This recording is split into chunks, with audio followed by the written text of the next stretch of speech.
Hi, I'm State Representative Bob Merski, and we're here in Fairview Township at the new Lake Erie Research Unit for the Pennsylvania Fish and Boat Commission. I'm here with Mark Haffley. He's the division leader. Welcome, Mark. Thanks for having me. It's a pleasure to be here. Thank you. And so tell us a little bit about this new facility and about the work that's being done right here in Lake Erie. So the new office replaces the Thornton House, where we used to be housed. The new office is going to house 4 fisheries biologists as well as the law enforcement for Lake Erie. It's replacing a building that's been around for a long time, but it's moving us more into a state-of-the-art facility and giving us the ability to do our job. So what we do here at this office is we regulate and we manage all of Lake Erie proper. We just deal with the lake itself. We work with the perch and walleye populations as well as the restoration efforts for lake trout. We work with lake whitefish and burbot. And in our summer month assessment, we spend different months of the year looking at whether it's the warm water species and the perch and the walleye, or if it's cold water species like the lake trout and the lake whitefish.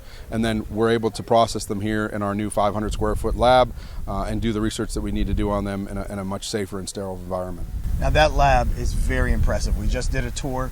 Tell us a little bit about some of the research that we are doing up here with the different species, about the weight and about the different species that we're dealing with, and some of the things that are making fishing more accessible, more enjoyable, and also preserving the longevity of the species so that we don't overfish and underpopulate the lakes. Yeah, so everything that we catch here with the unit, we bring back here to the office and we process. We take lengths and weights off of everything. We cut them open to do a stomach analysis, a diet content study for them. We also do a sex ratio, looking at males versus females, and then we remove the otolith. The otolith is the inner ear bone of a fish. It's also the first calcified structure of those fish, and it works just like a tree. So every day that fish is alive, it puts a ring down. During the winter months, the metabolism slows down. Those rings lay close together and form an annuli, and we're able to tell how many winters that fish has been alive. This gives us the ability to look at all the fish species out in Lake Erie, the perch, the walleye, and we're able to see what they're eating at what times of the year. We're able to see what sex ratios we have out there, but most importantly, we're able to see what age structure we have. We need to have fish throughout all of the ages so that we have up and coming parts of the population, but we also have older fish so that we have a healthy spawning stock biomass, so that we have those older adults that reproduce future generations. So we work in conjunction with Michigan, Ohio, New York, and the province of Ontario.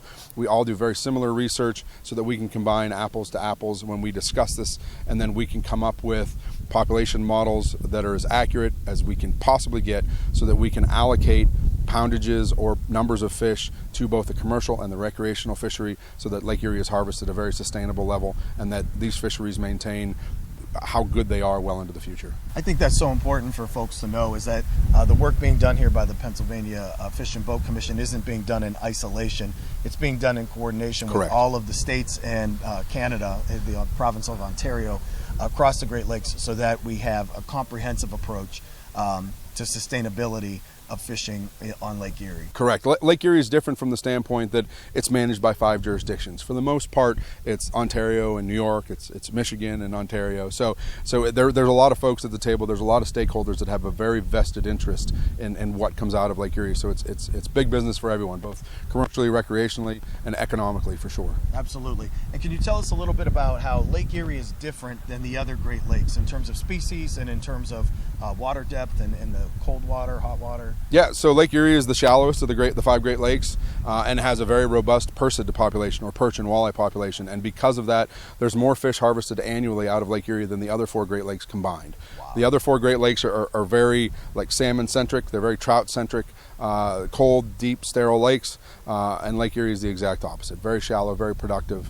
with just an incredible, robust population. The North Shore commercially fishes perch and walleye, and then the South Shore, for the most part, commercially fishes yellow perch, and then just an incredible recreational fishery for walleye, especially these last few years. It's big business for the local economies and all the jurisdictions, but it's wonderful for all the anglers, and really is being utilized to the fullest extent, certainly this year, judging by the number of anglers we've had out of Walnut Creek. Absolutely. Well, Mark, we appreciate you talking with us today, and we encourage everybody to get out on Lake Erie, enjoy all of the recreation that we have, not just with fishing and boating, but all of the recreation, swimming, and even in the wintertime, I think it's a good time to get out on the, not on the water, but on the shore, and just see how unique this ecosystem is right here on Lake Erie. So I want to thank everybody, and enjoy the waters of Lake Erie.